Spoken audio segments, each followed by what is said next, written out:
Sir, எல்லா பிரச்சார மேடைகளிலும் திமுகவினுடைய தலைவர் திரு உதயநிதி ஸ்டாலின் திரும்ப திரும்ப சொல்லிட்டு இருக்காங்க, இந்த தேர்தல் தமிழ்நாடு வெர்சஸ் டெல்லி அப்படின்ட்டு.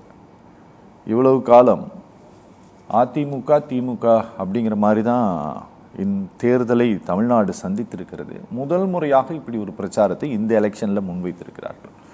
நிஜமாலுமே அப்படி தான் மாறி இருக்காங்க. அது என்டிஏனா பிஜேபின்னு மாறி இருக்கான்னு கேட்குறேன். முதல்ல மாண்புமிகு முதலமைச்சர் அவர்களுக்கு நன்றி சொல்கிறோம். பாஜகவை பார்த்து அவர் பயம் கொள்ளுகிறார் அப்படின்றதுல ஒரு நன்றி சொல்கிறோம். நன்றி ஆமாம், நன்றி சொல்லிவிடுவோம். ஏன்னா இதனால் வரையும் நோட்டாக கீழே கட்சி, நோட்டாக கீழே வாங்கின கட்சின்னு சொல்லிட்டு இருந்தாங்க. இன்றைக்கு மிகப்பெரிய லெவலில் பாஜக வளர்ந்துருக்கிறது. அதனால் நேரடியாக போட்டின்னு சொல்கிறது நன்றி சொல்கிறோம். ஃபஸ்ட்டு இது ஏன் இந்த கட்டமைப்பை அவர் தொடர்ந்து வலியுறுத்துறாரு அப்படின்னா, இதனால் வரையும் சிறுபான்மையர் ஓட்டை பிரிப்பதற்காக எந்த கட்சியும் புதுசாக வந்ததில்லை. சரி, இப்போ சிறுபான்மையர் ஓட்டை, மேஜர் ஓட்ஸை பிரிப்பதற்கு அந்த மதத்தை சேர்ந்த ஒருத்தரே உள்ள வரார். சரி, அப்போ டைரக்டாக சிறுபான்மையர் பாதுகாவலராக தன்னை காட்டிக்கணும் அப்படின்னு சொல்லி மாண்புமிகு முதலமைச்சர் நினைக்கிறார்.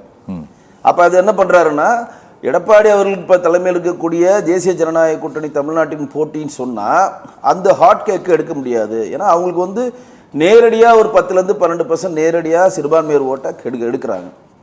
அப்போ இவங்க எப்படி ஒரு பரப்புரை பண்ணுறாங்க, தொடர்ந்து சிறுபான்மைக்கு எதிரான ஒரு கட்சி பாரதிய ஜனதா கட்சின்னு சொல்லி தன்னுடைய இருக்கக்கூடிய ஊடகங்களை வைத்து தொடர்ந்து அந்த பரப்புரையை முன் வச்சுட்டே இருக்காங்க. அதையும் சில பேர் நம்புகிறாங்க.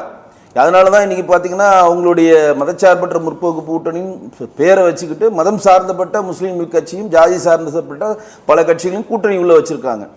மதச்சார்பற்ற முற்போக்கு கூட்டணியில் இருக்கக்கூடிய தமிழ்நாட்டில் இருக்கக்கூடிய மேஜர் இஸ்லாமிய சகோதரர்கள் கட்சி 4 கட்சியுமே உள்ளே போயிடுச்சு.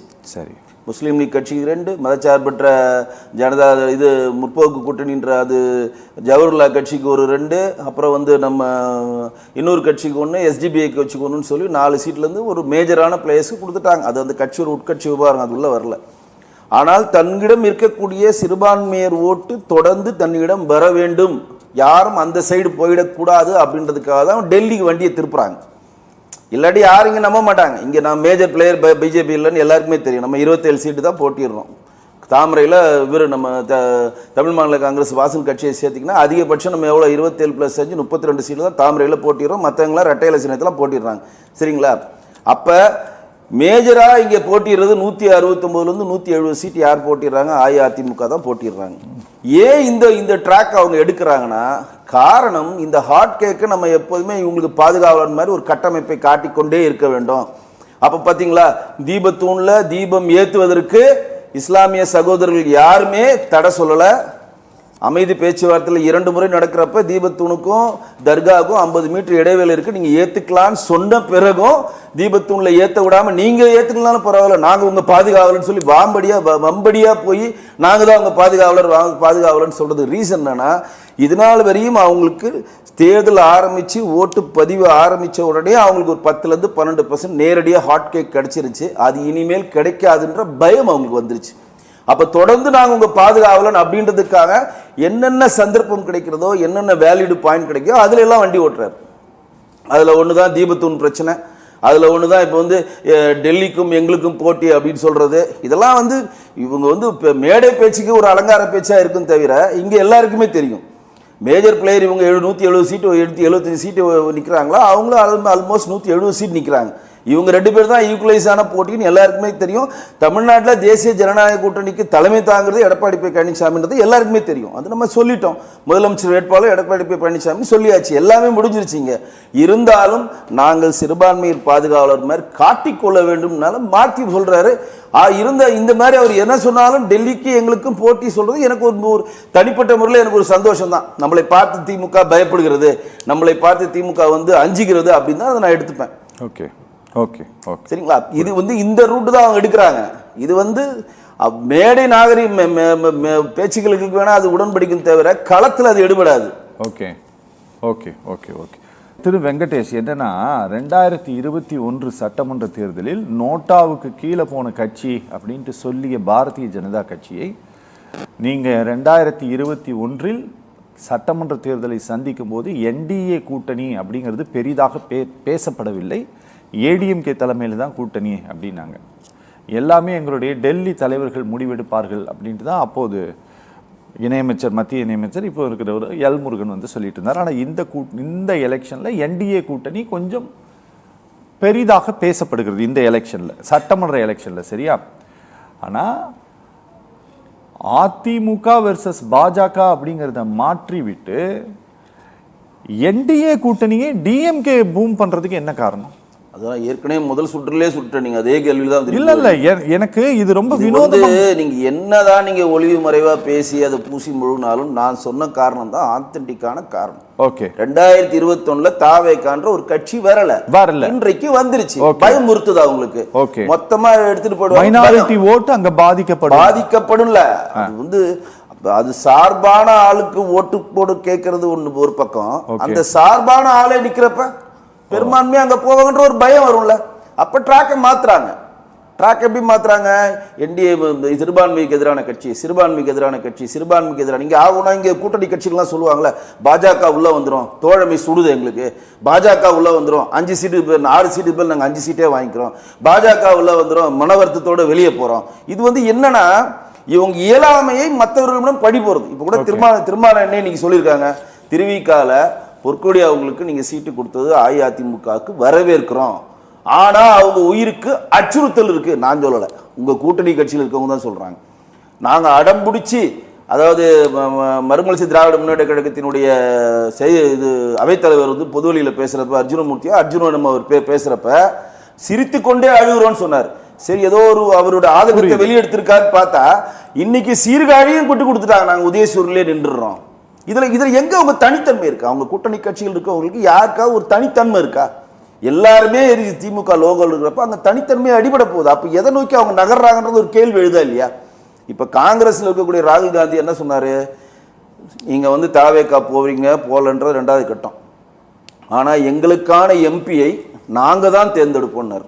இது நல்லா நீங்க அன்லைன் பண்ணி, நாங்க தான் தேர்ந்தெடுப்போம்னா என்னன்னா, நீங்கள் சொல்லுகிற ஒரு ஆளை நாங்க எம்பியா காங்கிரஸ் லோகோல அனுப்ப மாட்டோம், நாங்கள் தான் தேர்ந்தெடுப்போம். அதனாலதான் திருமாவளவன் இன்றைக்கு முடித்து கொண்டு விட்டார். இன்னைக்கு ரொம்ப முடிச்சுக்கிட்டாரு.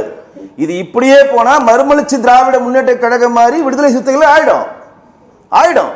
அதனால என்ன பண்றாரு, எம்பியே வேணாலும் பரவாயில்ல, நான் காட்டுமன்னார் கோயில நிக்கிறேன், என்னுடைய கட்சியில் கேட்ட ஆட்களை நாங்கள் வளர்க்க வேண்டும்.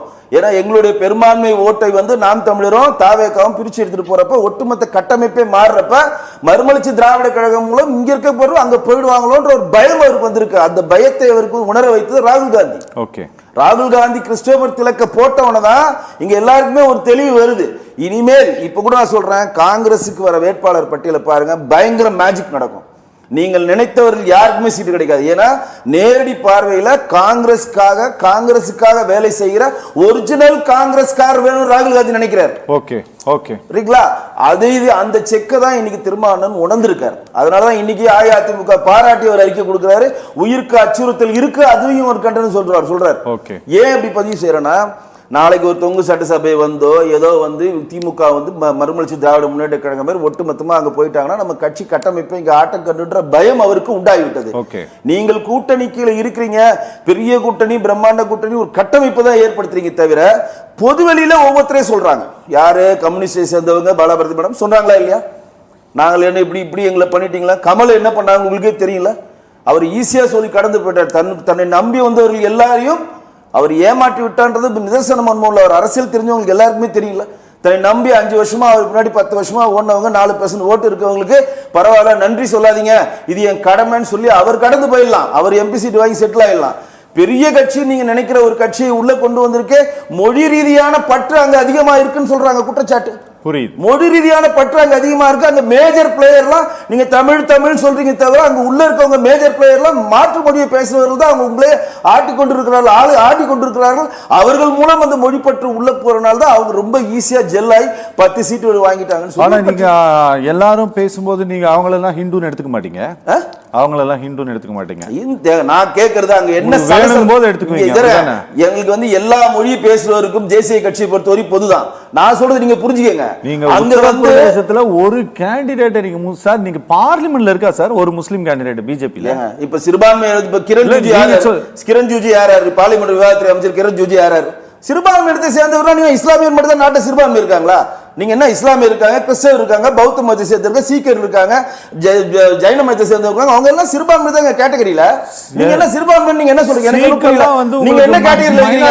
ஒட்டுமொத்தமா இந்தியாவுல சிறுபான்மை இஸ்லாமியர் மட்டும் தான் சிறுபான்மையரா? ஆமா சார், அது நீங்க உங்களோட கணக்குங்க. கிறிஸ்டியன் முஸ்லிம்ஸ் தான் சார் இன்னைக்கு கூட கிரண் ரிஜிஜு அவர்கள் வந்து நீங்க சிக் பௌத்தர்கள் எல்லாம் மைனாரிட்டிஸ் கிடையாது, அவங்க எல்லாம் ஹிந்துஸ்ல வராங்க. ஏங்க நீங்க சும்மா எங்க நான் சொல்றது கேளுங்க. இப்ப இவருக்கு ஒரு விஷயம் அனுமதிங்க. கிரண் ரிஜிஜு வந்து இஸ்லாமிய சகோதரர்களுக்காக இஸ்லாமிய மக்கள் நான் சொல்றத உள்வாங்கிட்டு சொல்லுங்க. நீங்க ஒரு பார்ட்டி உள்ள வருது, அவங்க அந்த பார்ட்டில ரொம்ப நாளா இருக்கிறவங்களுக்கு சீட்டு கொடுக்குறாங்க. நீங்க அவங்க என்ன ஒரு மொழி பேசுறவங்க, உங்களுக்கு வேணுங்கும் போது ஹிந்துன்னு எடுத்துக்குவீங்க. ஏங்க நான் சொல்றது நீங்க உள்வாங்க, என்ன பேச விடுங்க. இல்ல அவங்க வந்து நான் சொல்றது வரல, பத்திரிக்கை வரை செய்து அவங்கள்ட்ட முன்வைக்கிறேன். நான் என்னோட கணிப்பு சொல்ல, எனக்கு எல்லா மொழி பேசுறவங்களும் ஒண்ணுதான். அந்த பார்ட்டிக்கு அவ்வளவு முக்கியத்துவம் ஏன் கொடுக்குறாங்கன்ற கேள்விக்கு தான் இது வருது. நல்லா தெரிஞ்சுக்க. எனக்கு வந்து எல்லா மொழி பேசுறவர்கள் இந்தியாவை பொறுத்தவரையும் தேசிய கட்சிக்கு எல்லாரும் சமந்தாகல, எந்த ஒரு மாற்றம் இல்லை. ஏன் அவ்வளவு முக்கியத்துவம் கொடுத்து அவ்வளவு கொடுக்கறப்ப மாற்று மொழி பேசுறவர்களுக்கான டாமினேஷன் அங்க இருக்கப்படுகிறது நான் சொல்லல, அவங்க கூட்டணி கட்சிகள் இருக்கவர்கள் சொல்றதுதான் உண்மைக்கு. சரி, நல்லது.